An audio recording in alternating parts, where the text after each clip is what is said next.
You know, if I could go back and talk to my year 12 self about that rejection,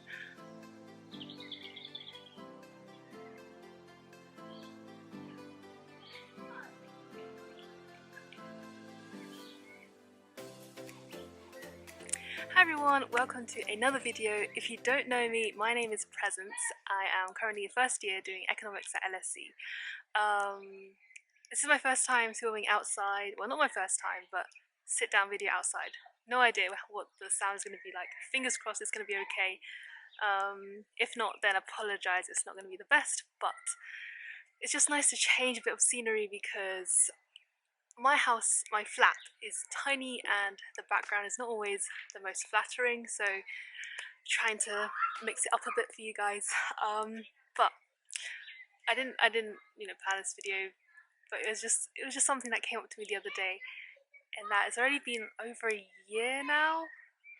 Like, it's already nearly the end of university first year, and I remember last year being so sad about my Oxford rejection, and I watched Unjaded Jade's video, I think Jack Edwards' video, I think Ruby's video as well about 1 year later being rejected from Oxford, and I thought, why not do my own version, because I've changed so much this year. It's been really crazy, and there are some kids playing in the background, so I hope that's oh, that's so cute. Anyway, so like, if I could go back and talk to my year 12 self about that rejection, I would tell her genuinely everything is figureoutable. Figureoutable? I forgot what Maria Forleo says, but whatever happens, you will find a way to get through it, no matter what. Like my friend, I met so many people at LSE, by the way, who rejected Oxbridge to come to LSE, and when I was talking to them, I was like, I worked so hard to try to get into Oxford, and you got into Oxford, and you decided to come to LSE. Like, I wouldn't do that. But now, after being here and see my friends at Oxford and Oxbridge, all that jazz, and what I want for myself, I realised, I'm quite glad that I got rejected. I'm like literally not lying. But I think everything happens for a reason, and everything happens for you, not to you. That's something that I'm starting to believe in more and more. Is every single failure that I've had in the past has always been a reason why I do something that has led to something really great. Now, I genuinely am very interested in business management, and doing a straight economics degree, I won't lie, can sometimes feel like a bit dry. But because of that, not saying that it's dry, okay, maybe all the statistics or the vector spaces can be sometimes a bit dry, but because of that, it's forced me to do stuff outside of my course to really experience true business, I guess. And I plan to share more of my mistakes that I made, and that because of going through what I've been through, I now realize more of a path in my life that I want to head towards, which this is a question that I've asked myself since the beginning of uni. Is just like, what do I want to do in my life? Like, there's so many possibilities, so many opportunities. I have no idea what I want to do in my life, but deep down in my heart, I actually do know what I want to do in my life. But I'm afraid of what people think of me. Afraid that it's not really the most wealthiest, successful investment banking role. I don't know. That's for another video. But anyway, back to the video, because yeah, the weather's just so good, and it's just so nice to be outside and talk openly and freely because no one's here. Yeah, anyway, because I was rejected from Oxford for economics and management, and because genuinely I was really interested in business and economics, it was really hard to choose, but at the same time, there's a B. At the same time, there's a B. At the same time, I really wanted to go to like a good university just to prove to myself that I can really do my best. That it really forced me to look. Okay, that was noisy, sorry again. But it really forced me to look outside the box, and try to do things that would still teach me or help me learn about what I want to learn outside of the degree itself. And this is something that I am just, I have become so happy and so excited about, because okay, I can go and study economics and management and learn about the management theories and write essays on it. By the way, I haven't written a single essay. Well, I've written a report, but I haven't really written any essays in my first year of doing economics here, whereas I know friends who literally write an essay a week at Oxbridge, and I'm like, I don't need to. Well, there's still a lot of math, so I mean the workload is actually very intense. So yeah, besides that part, the workload I think would be even more stressful, even more intense. I am already finding this workload quite intense, and I know now, especially during the 6 months of not going to school, that I can't survive on just doing schoolwork. I need to go out and learn and do internships and work and be creative and do more YouTube videos and do side hustles, do coaching, invest in myself in other areas that would really help me grow as a person, more of the soft skills, societies. There's so much that I want to do, not just my course, not just doing the revision, the maths, the essays.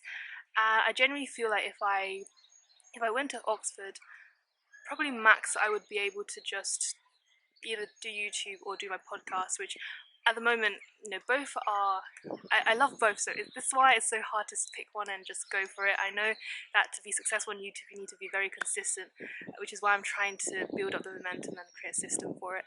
But like if I went to Oxford, then I genuinely wouldn't have as much time, I think, to do the stuff that I want to do. So honestly, I am happy for that. And the fact that it's in London, and I have fallen in love with London, even though I haven't been there a lot of times this year because of COVID. But I love London, and walking around London, everyone just super cool. There's so much to do. There's food, and now lockdown is over. There's even more stuff to do. I mean, Oxford is so beautiful. It's where Harry Potter was filmed. Who doesn't want to go there? Yes. But I've also, because I don't live in London. I don't want to expose where I live, but I've saved a lot of money to get to use that money to invest in other areas of my life to improve myself as a person, and it just feels right. And after meeting the people as well, everyone is so cool. And even though it's been harder to meet people like on campus and stuff, and I didn't live in halls this year, I still met a lot of really cool people, and it just feels good. It just feels right.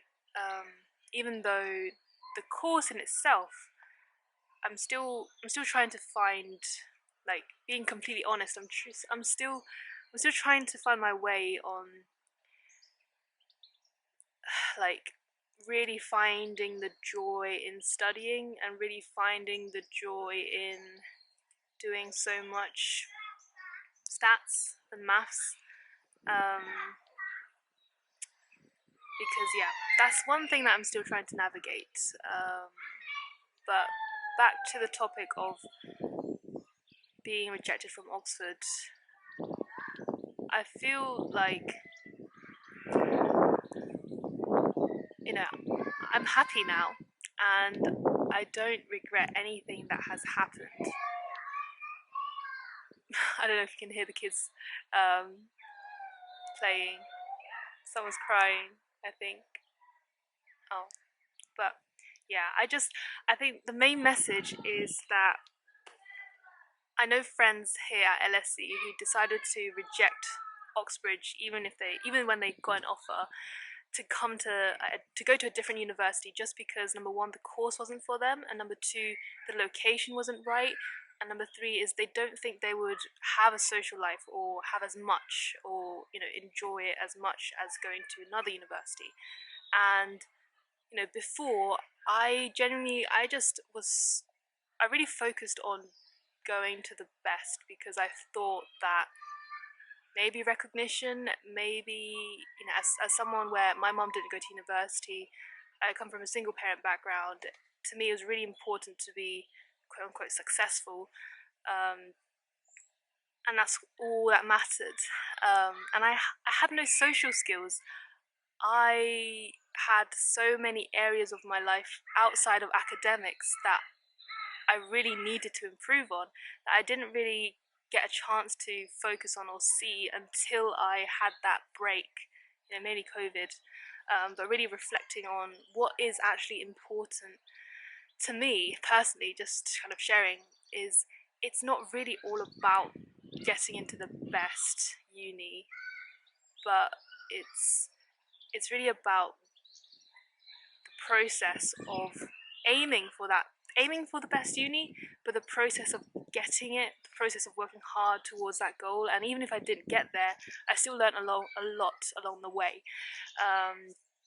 And so if you have been rejected from Oxbridge, just know that, okay, maybe this is quite an early time to say, wait, no, anyway, anytime you're watching this, but if you were rejected from Oxbridge, the fact that you decided to go for that goal and work towards it, I can guarantee you've learned a lot about yourself, and just the process of chasing that goal.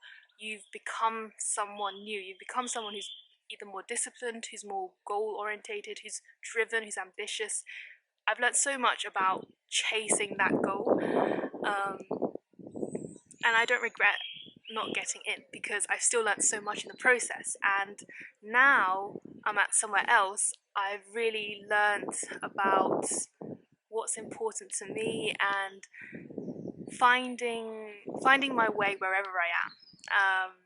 Not that LSE isn't good, obviously, but just talking to so many other people who didn't get to where they want to be. Either they happened to take a gap year, they had to do something else alongside. They've all figured a way out of where they were.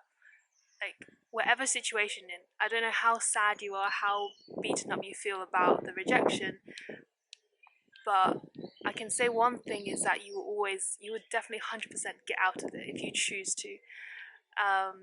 And there's so much more to life than just getting into a specific uni, because I thought that getting into Oxbridge, or in fact getting into LSE, would be the thing, the the wow thing. And then once you get there, you're like, wow, cool, right, so this is uni. So exams are still here, right? Okay. Exams are actually even harder, right? Okay. Oh, right. The workload is way more intense than A level. Okay, so this is what I signed up for. Like, it's always, what do they say? It's always green on the other side. And so just know that once you get to where you want to be, or get somewhere else, it's not the end. It never will be the end. You'll be at some place and then you'll look for the next goal.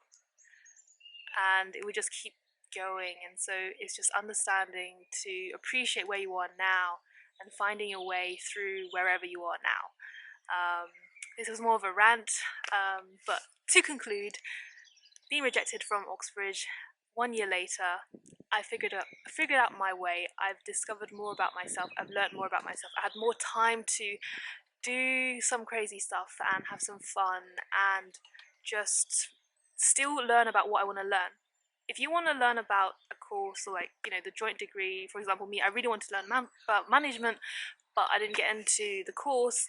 I have found my own ways of learning about management through learning about entrepreneurship, investing in a business coach, which I guess I will kind of share later.